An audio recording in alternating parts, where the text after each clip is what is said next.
And now, it's time for another Dice Tower review with Tom Vasel. Hey folks, I'm Tom Vasel, and welcome today to a review of The Wizard Always Wins.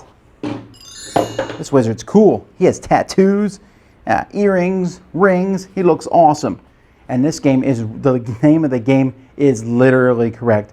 The Wizard Always Wins. Now the question is, are you the wizard? This is a simple role selection game where you're trying to throw things in a bag and then pull the right thing from the bag. Really easy game. Here's how it plays.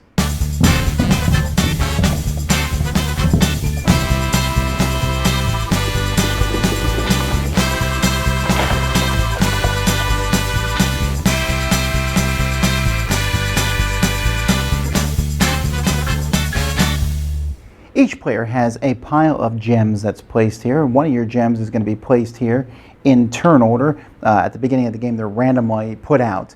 And then each round of the game, starting with the person who's the lowest turn order, that person's going to pick one of the 7 characters out here. Then they're going to do whatever it says. Draw one card, play a card. There is a deck of cards. These cards have various items, which look like they're from Super Mario, honestly, that show 2 or 3 items on these cards. So when you play a card, you're simply just going to put that card in front of you.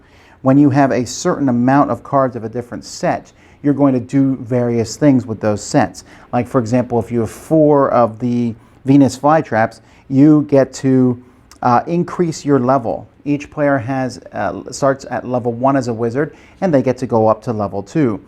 If you have 5 snails, you get to throw one of your colored gems into this bag. This bag has a whole pile of tokens in it to begin the game, but they're just all kinds of tokens that do various things. None of them are gem tokens. If you have 6 bones, you go up by 2 levels. If you have 7 mushrooms, you go up by a level and put a gem in the bag. And if you have 8 potions, you put 2 gems in the bag. So the Queen lets you draw a card and play one card. The Oracle lets you look at the top 3 cards of the deck, pick one of them, and then play a card. The Trader lets you draw a card, play a card, and then trade one of your face-up cards with someone else. The Apprentice lets you draw tokens from the bag equal to your level. So when you draw these tokens, you're going to draw all the tokens that you have. So let's say I'm level 2, I draw 2 tokens. I have a mushroom and a snail. I would put these in front of me. But there's also tokens in the bag that let you go up a level or put one of your gems in the bag. If you draw a gem from the bag of your color or someone else's color, nothing happens. You put it back in the bag. The Farmer, draw 2 cards and a token and play a card. The Hunter, draw 1 card and 1 token and play 2 cards. You'll notice that as you get higher in number, the better the action is. But at the end of a round, each player is going to put their gem on the number of the action that they took. So you take 6, you're not going to get to go first next turn. Now 7 is where all the action is. The Wizard. The name of the game is The Wizard Always Wins. And this is the only way to win the game. You take the Wizard. You will draw tokens from the bag equal to your level. If you draw one of your own colored gems, you win the game. That's it. If nothing else, though, happens, nothing. So the wizard is no good at all except for winning the game. And you likely won't be able to take the wizard twice because, again, he's number 7. And you also need to have a gem in the bag, which you don't. So you could possibly win the game on turn 1 if you did something, on turn 2, that if you did something that let you throw a gem into the bag, and then you would have a 1 out of 26 chance of drawing it on the second turn with your level 1 drawing skills. But once your level's up to 4 and you have 4 of your own color gems in the bag, it's a much better chance of you pulling your color and winning the game. And that's the whole game.